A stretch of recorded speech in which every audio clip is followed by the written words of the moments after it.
Hello, movie lovers. Welcome to the best damn movie-related show here on the internet. This is your host, as always, for Movie Lovers Unite, John DeGorio. For today's podcast episode, I'm going to be talking about, does buying a movie on DVD or Blu-ray that bombed at the movie theater, does it actually help its numbers just like it did back in the early 2000s? So, with further ado, let's go ahead and dive into this thing. So, let's say, for instance, that you saw the movie The Adventures of Pluto Nash, and that you absolutely love this movie. This is actually an Eddie Murphy movie. This was actually on the peak of his career, if you think about it, because he was still making good comedies during that time, and people were actually excited to go and see an Eddie Murphy movie. But here's the thing. The movie cost $100 million to actually make. It made a $7.1 million at the box office. What you do is, you go on ahead, you take a third of that away, and that's how much the actual movie actually made.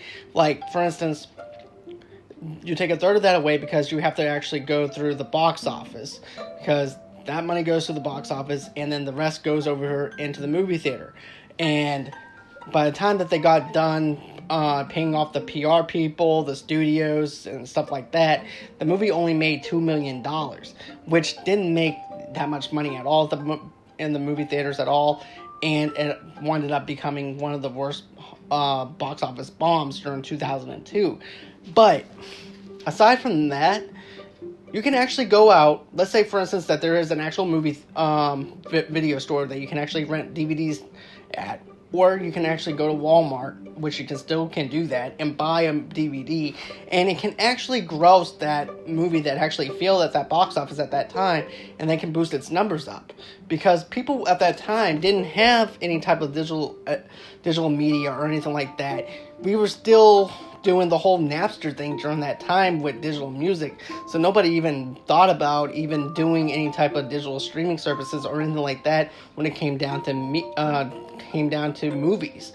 So we had that going for us, so therefore it winded up letting us boost up those sales to where the movie can actually gross a little bit and make that movie a little bit better to be matching up with the budget and everything else. But The Adventures of Pluto Nash, there was just no hope for that movie at all, because nobody went to go out and see it. Nobody wanted to see this movie.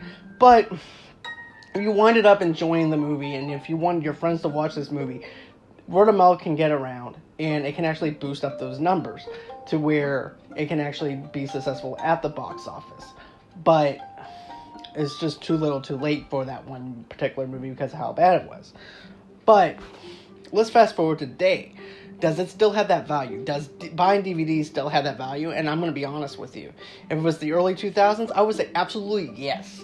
You can actually go into a movie theater, a movie store, video store, and rent a movie, and it can boost up those numbers. Now, there's no more video stores. We have video streaming services everywhere that you look. Netflix was actually the very first one to come out with a streaming service. And now they're a juggernaut that's hard to actually be taken down now, because they're just so high in value with everything they push out between their original content and actually contracts that actually push through different studios to get certain movies onto their streaming services. And, at first they were just the number one team around, where Netflix was the go-to app that you download and you subscribe for $6 and you can watch any movie you wanted to that they actually had. Now you have Hulu, and which is actually number 2 next to Netflix, because Netflix is number 1. Hulu is number 2, and pretty soon I believe that Disney Plus is going to be number 3. But then you also have the CBS All Access thing that they have.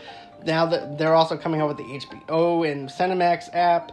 It's just more and more streaming stuff that's coming out now that you can actually choose from, opposed to just choosing from one streaming service. And not to mention, too, you also have the people that still pirate stuff, too, which is also not helping the stuff at the box office. But all in all, it's a whole entire different monster now compared to where we were in the early 2000s about 19 years ago. And it's crazy to actually think about that, because we never thought in a million years that we would actually see the rise of Netflix being a small commodity at that time, where you got to choose about 3 movies and you choose that list from that movie list, and they send it out into your mailbox. You watch those 3 movies, you ship them back, and then they get you another set of 3 movies, and they ship that over to you. Now you can just watch any movie that you want off of Netflix, and that's it. It's just crazy to think about how small this company once was, and now it's just a juggernaut of a company. And it's just hard to actually put that into perspective, that there's other companies now that's actually wanting the piece of the pie that Netflix has, and now they're trying to compete with Netflix. Now, here's the thing. I have Hulu, I have Netflix, but I just love going into the whole entire thing here of going into a video store and talking to somebody rather than looking at a 5-star rating. That's also another thing I want to talk about too. I don't like the 5-star rating. I don't like looking at other people's reviews or anything like that when it comes down to renting movies off of Redbox or stuff like that. I want to talk to an actual human being, which is also why I like listening to what other critics have to say as well, because here's the thing. I view things on my own opinion. I don't follow what other critics say, but I find it more entertaining looking at what somebody else has to say, because the critics that I respect the most is the ones that I disagree with, because it's no fun to actually listen to the same critics that actually have the same perspective as you do, because what's the point of listening to somebody that actually has the same type of personality or the same type of opinion that you do? To me, that's no fun. You want to be able to question things. You might want to actually debate the person and stuff like that. And that's what I love about actually listening to somebody else's reviews. And that's also why I like going into a Blockbuster or a movie gallery, which I used to work at a movie gallery. But I used to love telling people, hey, look, check out this film. You might actually like this film. I recommend this film because of this. And normally I wind up hitting a home run almost every single time. There might be a few customers that actually didn't dig whatever I thought. But hey, that's the beauty of movies, because they're so subjective and the art form and everything else. And that's what I love about it.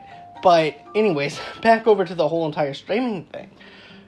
Before you know it, if you wind up getting almost every single streaming service that there is available to you, you're going to pay just as much money for streaming services as you will for DirecTV. Before you know it, you're paying about $200 a month off of just streaming services alone. And you might as well just go ahead and get DirecTV because of the fact that you have all these streaming apps. And there's no really any need to have every single streaming app. I get that the fact that there's only certain shows that are on those apps, but there's got to be another way to where you can actually watch those set of shows without actually having to buy that streaming service. I think there should be a way that you can actually watch a certain TV show later on. Let's say you can go to Walmart and pick up a DVD or whatever and watch that show without having to feel like that you're having to be subjected to buying the streaming service that might actually jack up your streaming service monthly charges and everything. Like I said, you're going to be paying out of the wazoo for streaming services just as much as you will be paying for your DirecTV and stuff like that. That's just the way I'm looking at it. But tell me what you guys think, because I'm kind of curious about this whole entire topic. But I just wish it was like the early 2000s again. I wish it was during that time, that season, where we can actually go out to a video store, and have a conversation with somebody about movies and seeing what we can recommend something to somebody. But I wish that I could actually help certain numbers at the box office just by renting or buying a particular movie to help that movie out if it's that good of a movie to actually rent or buy. And now we're not even in that era anymore to where we can actually do that. And it makes me sad in a way, because digital media is actually where it's at now. Physical media is a dying breed. Just look at, for instance, with music. Best Buy got rid of all of their music CDs and everything because everything is going to digital. It's hard for me to even find a music outlet now to where I can actually buy physical copies of CDs. You see, I support both physical and digital media. I like the physical touch. I like actually looking at the jacket. I like looking at the lyrics to those particular songs, because I like actually learning the lyrics and actually paying attention to what the artist is actually trying to say, opposed to actually downloading a digital copy where you don't even have that. But anyways, I support both digital and physical media, but as far as movies go, I still support physical media over digital media. I don't buy both, and here's why. Because it comes with, if you buy Blu-Rays, they come with a digital copy anyway, so therefore you're already buying a digital copy. So therefore you can go on ahead and download the digital thing on your tablet or whatever, or you can hand it over to a friend that can't afford an actual Blu-ray or anything like that, and hand it over to them to watch on their tablet or whatever outlet that they want to actually watch it on. But I wish that we didn't live in an era right now where digital media was actually a thing and physical media was still where it was. And another thing too is I'm a comic book fan too, but I haven't gotten to that point where I want to buy my comics on digital media, because of the fact I like the physical touch of a magazine. I like a physical touch of a comic book strip. To be able to go on ahead and dig through a box of comics and read the comics rather than looking at my screen and tapping the screen for the next page.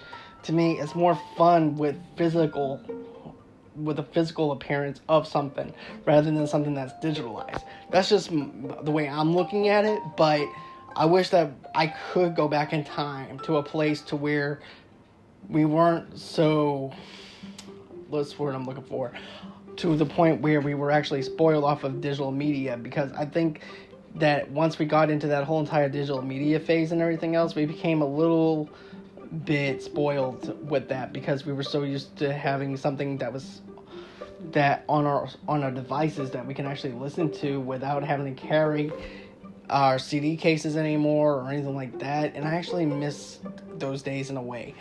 But it is what it is. This is today's time. Everything is digitalized. Movies today, if you rent or buy them or anything like that, doesn't help and doesn't boost CD or DVD sales or anything like that. It just winds up being what it is. Basically, your box office number is your box office number. If it's a bomb, it's a bomb, and that's all that is to it. There's no amplifying it any more than that, because of the way that everything is all digitalized now. But anyways, tell me what you guys think about the subject and everything, because I'm kind of curious about what you guys have to say.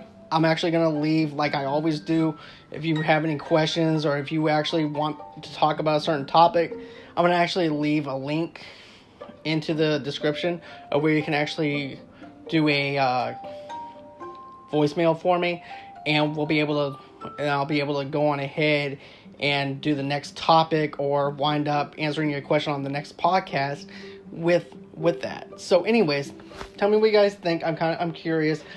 Don't forget, on the 30th of this month, I'm going to be dropping the very first episode for the 31 Days of Horror, where I'm going to be talking about my favorite horror movies leading all the way up to October 31st, which is Halloween, and we're going to go from there.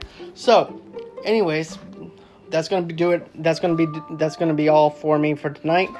But until next time, bye-bye.